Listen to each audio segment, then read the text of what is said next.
But right now, I'd like to introduce our speaker for this session, Leigh Kolb. She is an associate professor of English at East Central College. Leigh, you may begin your presentation when you're ready. Thank you so much, Kevin. Can everyone see the slide normally? Yes. Yes? Okay. Good. Yep. I'm kind of a WebEx newbie, so thanks for your patience. All right, so my talk today is about essentially having a film and lecture series at a community college. So I'll just kind of walk you through some of the demographics about East Central College, the history of the program, and then some logistics as well. I can't see the chat in terms of how I have my presentation and slides laid out. So I'm trusting Kevin will jump in, and I feel very comfortable. If you are comfortable, if you want to unmute and interrupt and ask a question, please do so. I'm happy for that to happen throughout the presentation.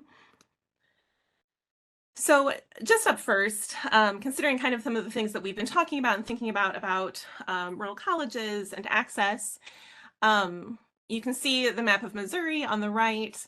The little star is where Franklin County is. So our college is about 45 minutes southwest of St. Louis, but we are in a fairly rural, but also very geographically large county of Franklin County. The ethnicity of our students, you have that breakdown there. And if you look at this presentation later in the conference documents, there are hyperlinks throughout so you can get more information. But you can see that from our census data and how it's a little bit different than our county demographic breakdown. But you can see that for both, we have a predominantly white demographic and a fairly small student population. I did want to note that we also have a campus in Rolla, which is in Phelps County, so those numbers are a little bit different, but this still gives you kind of an overview of and a feel for our campus community as a whole. So the ECC Film and Lecture Series in its current iteration began in 2015. So a faculty member started another, series that had some guest speakers and films some years before that. She left for a different job. It was kind of dormant for a few years, and then we decided to kind of reinvigorate it and bring it back. It originally grew out of committee work. So what's now our Civic and Community Engagement Coalition, which is a coalition of committees that includes our DEI committee, our Global Ed committee. So there's a lot of overlapping interest in a lot of these things. So when we started it back in 2015, and it's organized by a faculty member, I am that faculty member, we had been talking about doing it anyway, but that came right on the heels of Ferguson in summer 2014. So we knew that our first series of events, we wanted to have a very particular theme of race and kind of trying to tie it into our community and things that we would want our community to know. So we'll look at some slides next of each season, and we'll kind of glance at that a little bit more. After that first season, which we kind of cobbled together some funding, we became funded by the Patrons of the Arts, which are under the college's foundation. So I will say right out of the gate in this presentation that we are incredibly fortunate that the Film and Lecture Series does have a good funding source. But even if you don't, there are lots of possibilities to do something like this on your campus. With very few exceptions, our events are free and open to the public. So here's the description of the Film and Lecture Series. We bring acclaimed documentaries and narrative films, scholars, authors, journalists, and poets to campus throughout the year. The series is designed to enhance essential components of education by providing audiences with avenues for exercising critical thought, appreciating various forms of artistic expression, and deepening cultural understanding. So from the get-go, from 2015, we've always not just curated our films and speakers just for kind of entertainment value. We've pretty consistently had a social justice bent to our programming.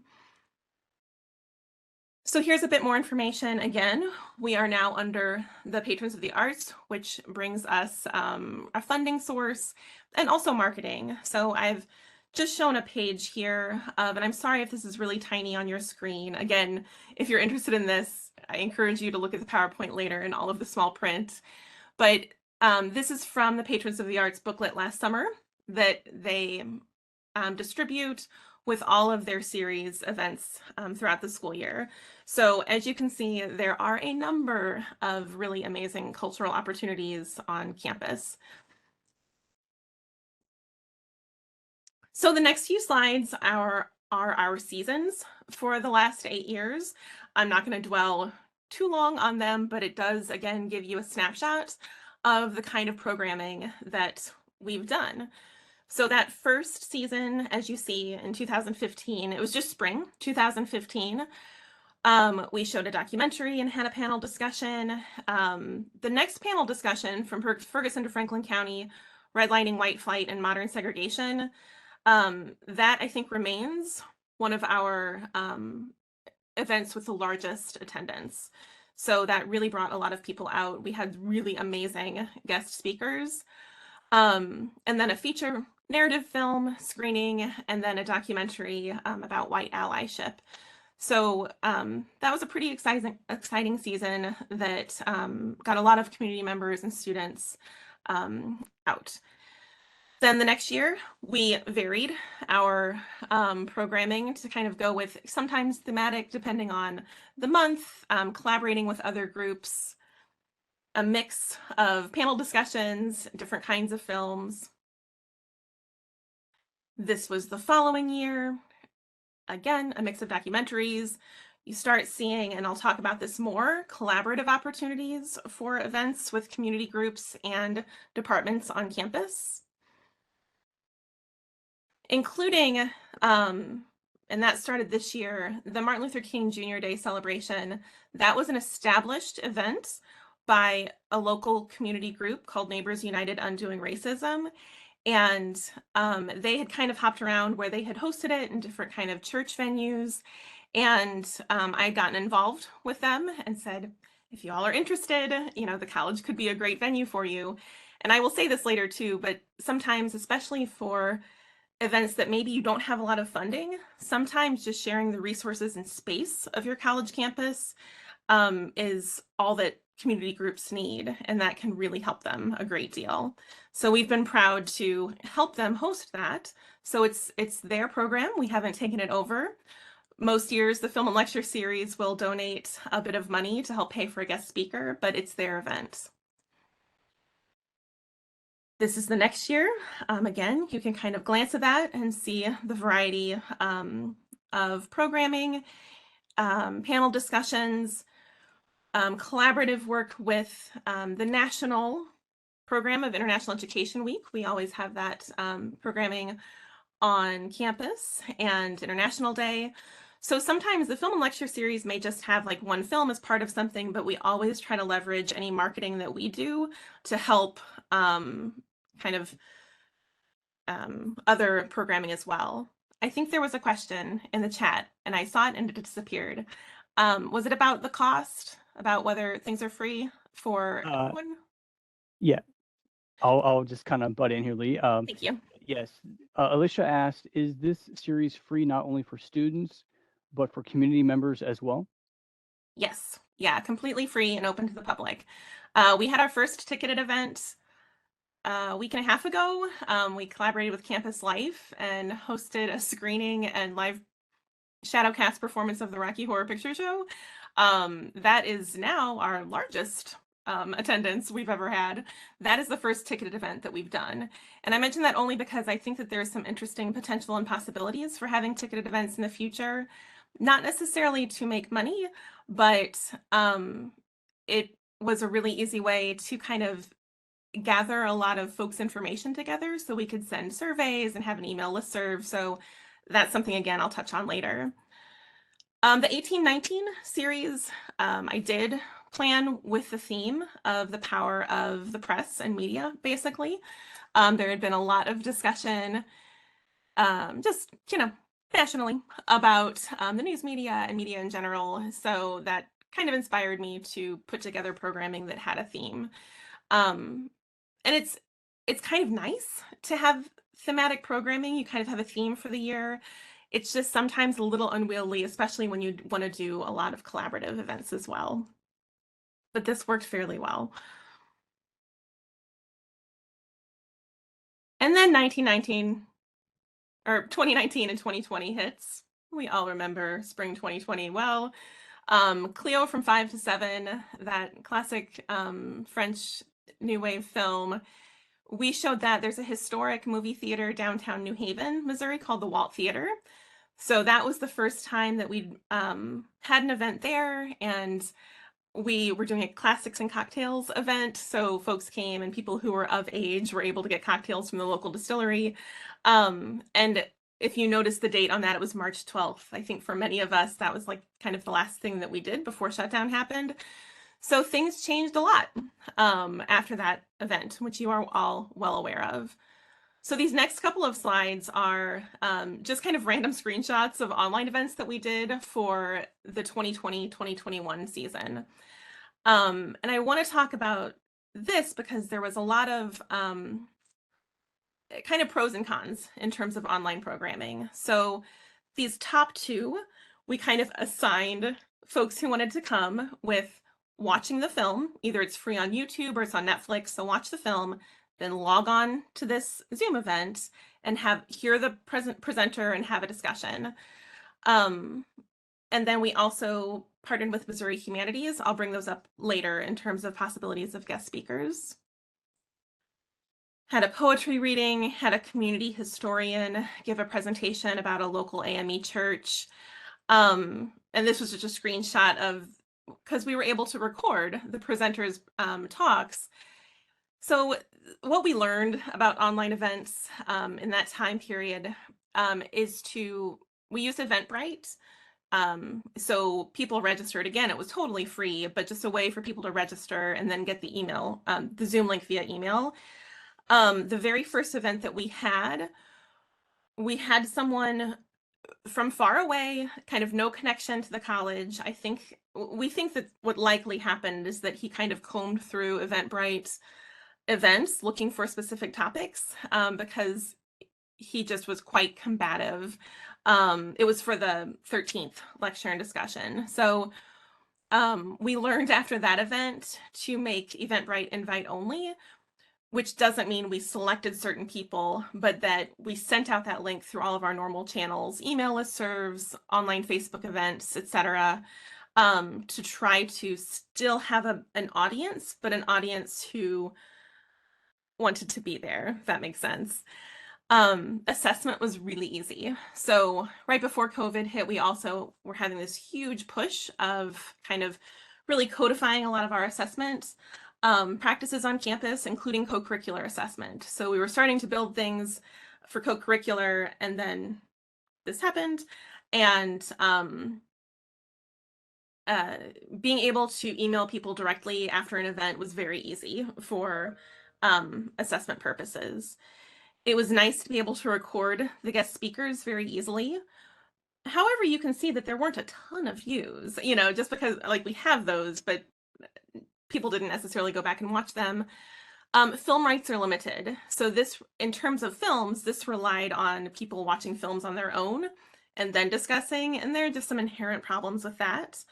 And there were pros and cons with engagement in terms of who was able to come to events that may not, if they're in person on Union's campus, but also what that engagement kind of felt like when you're online. Kevin, did I notice a comment from you? No, that's okay. I was just reminding everyone to please ask their questions and that you would answer them. Thank you. Okay, well, I'll just reiterate that. So we're trying to get back on our feet the next year.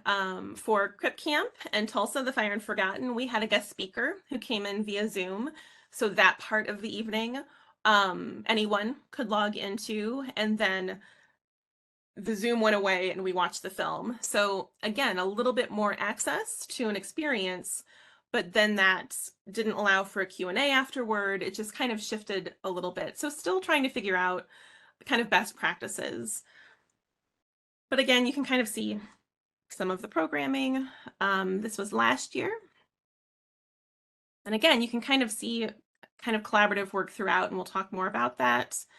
And then this is our, we're in the midst of our season now. So some logistics. For film screening rights, so to legally and ethically show films on campus, it's typically anywhere from $150 to $1,000. Those are the extremes. Most films are about $350 for distribution rights and that might change depending on what kind of institution you're at, because we are at a 2-year public institution. These are free events. They're not ticketed. So that might kind of put us in a different price bracket, but that's pretty average. The outlier of the 1,000 was the Rocky Horror Picture Show, because I think that they know that that's likely a ticketed event that's going to generate some money, or could, but otherwise that's very much on the high end. Paying speakers has been anywhere between 100 and 1,500. We had that from Ferguson to Franklin County event that first season. We had someone, he'd just written a book. He came from Iowa. He was $1,500. I don't think we've spent that much on someone since. But almost always it's about $350 for a single speaker who doesn't have to travel far or just comes from St. Louis. Again, if you're interested in this is something you can reference later. These are the companies that I typically work with to get screening rights. Swank, Criterion Pictures USA, Janus Films. You can kind of look through those. I have an asterisk next to Canopy because I'm hoping that we will have a campus license soon, but all of our local public libraries have access to that. So there are ways to kind of benefit from that as well. Finding films and speakers is kind of a treasure hunt sometimes. So for films, we like to have a balance of documentary and narrative films, old and new. I do some work with the True False Film Festival in Columbia, Missouri, and I always tend to find some films there that we want to bring back for the next season. Looking at Academy Award nominees, some topical theme choices, things that people are talking about, that people are interested in. In terms of speakers, keep your eyes and ears open. Look for local experts. I've found some folks from interviews on St. Louis Public Radio who are talking to topics. They're local, and again, we're about an hour from St. Louis. I found some folks that way. Scholars at local universities with certain research interests. The Missouri Speakers Bureau, so that's what I referenced earlier. Missouri Humanities, the State Historical Society program. You might go to conferences and see speakers who inspire you at your own institution. Local talent, local scholarship, people have connections, and in your community, historians and local experts. So again, I'm guessing you can't really see any of the text here. These are just kind of random tweets over the years of some different speakers we've had. The top left, before a screening of Citizen Ruth, an UMSL professor who wrote a book on sexism in the medical field, gave a great talk. Yeah, again, you can look at this more closely if you look at the presentation. Underneath her, we had a local attorney who was a public defender. He spoke in very practical educational terms about the public defender system in Missouri. And then we watched this beautiful but pretty abstract documentary. So I like that pairing sometimes. Again, just more examples of some of the programming.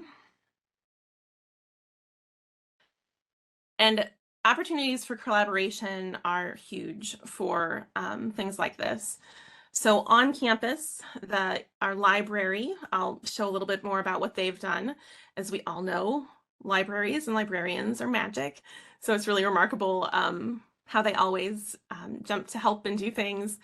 Campus life, so having movie nights, an online film festival, ways that we can leverage each of our work that we do, academic departments, and then the Performing Arts Center. So we're very lucky to have a wonderful theater with an amazing theater manager and student workers. So the fact that we have that space is huge.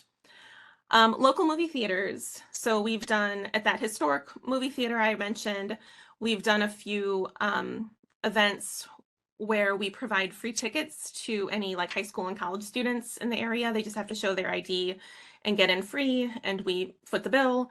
So Selma and Hidden Figures. Then a couple of weeks ago with a different movie theater, we did something similar with Killers of the Flower Moon. And that might just be $100.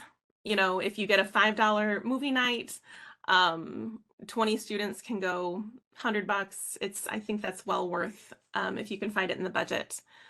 And then community groups. We have a short film festival in the community, the Franklin County Service Providers, the anti-racism group, and local historical societies too, to do presentations. And again, sometimes that collaborative programming can just be us providing our space and resources. So things that we have that they need. So here are some examples of collaborative programming. So the movie night, and we have a campus life director now who's implemented amazing all-campus reads in the last few semesters, and that provides perfect opportunity for collaboration to work together to have culminating events that are tied in with the film and lecture series. And here are some community collaborations. So the Franklin County Community Resource Board, they have a yearly fall institute. They brought in Ruby Payne. This is a very, very expensive speaker, and they needed a larger space than they normally have. So we were able to say, let's collaborate. We'll offer the theater. That's a poster from a recent MLK event. Our local library systems and ECC did an NEA Big Read event. So Emily Mandel St. John, I always conflate her last name. She came to talk about Station 11. This was kind of eerie because it was just a few months before COVID hit, but it was an incredible event. And again, we didn't have to really pay for anything beyond the kind of having the theater manager there. And so I shouldn't say that that's free, but it's essentially kind of part of what we do. And here are ways that we've worked with other departments on campus. So we have an annual poetry reading that we collaborate with the English department. Last spring, our theater department put on Run-On Sentence, and this incredible prison performing arts play. There was a documentary made about it. So then we showed the documentary and had the cast and director talk. The online film festivals, during International Education Week last year, we collaborated with the music department and showed Viva Maestro. So just tons of opportunities. And this is probably all a blur to you on a tiny little screen, but I wanted to show to you, and again, these are hyperlinked. Our library creates LibGuides every year for the film and lecture series. So as soon as they see the series be announced for the next year, they put together this remarkable LibGuide with all of these resources about the film or speaker. It's just really wonderful. And that's also how we've operated our online film festivals as well. Assessment, we all know assessment's very important. So most of these events fall into co-curricular assessment.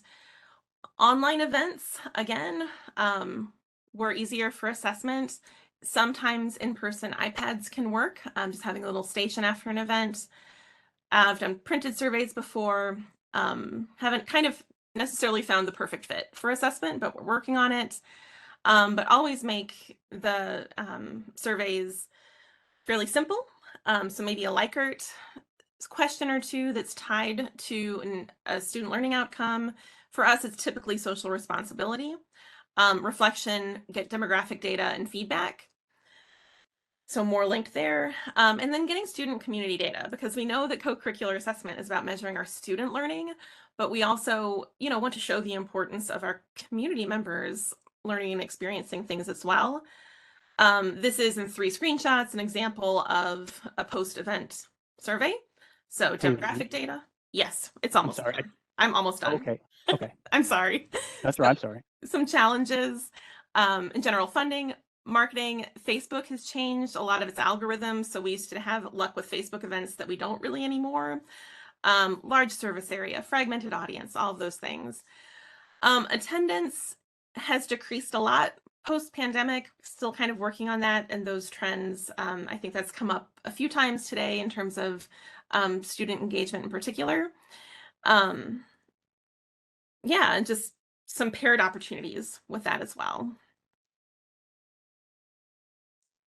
So I know we have 4 minutes left. Does anyone want to just unmute and ask questions, or did anything else show up in the chat?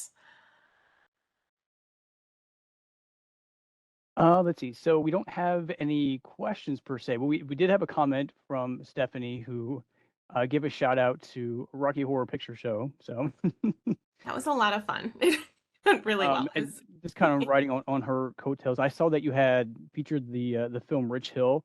Yes. I saw that film several years ago, and yeah, that was an incredible film. Very haunting, I would say, perhaps, and a very moving experience. So if anybody hasn't seen it, I would definitely encourage you to do so. One question I did have though was about like scheduling. So how far in advance do you have to know whether or not you're going to be able to present a film before your event starts? So for example, I think True False, they require it like if it's in, I believe it's in February when they present the film, but they have to know way back in November already. So what is your scheduling like? Um, So typically at the end of the school year, we have what's called the big calendar meeting with all of the patrons of the arts folks, where we come together and kind of choose our dates. And then by the summer, we need to have things chosen. So oftentimes, if I'm kind of culling something from True False, it might be the next season, or if it's one that I know is being picked up for distribution and it's going to be available, maybe I'll put it for the next spring because I'm fairly confident that we'll be able to get rights for it.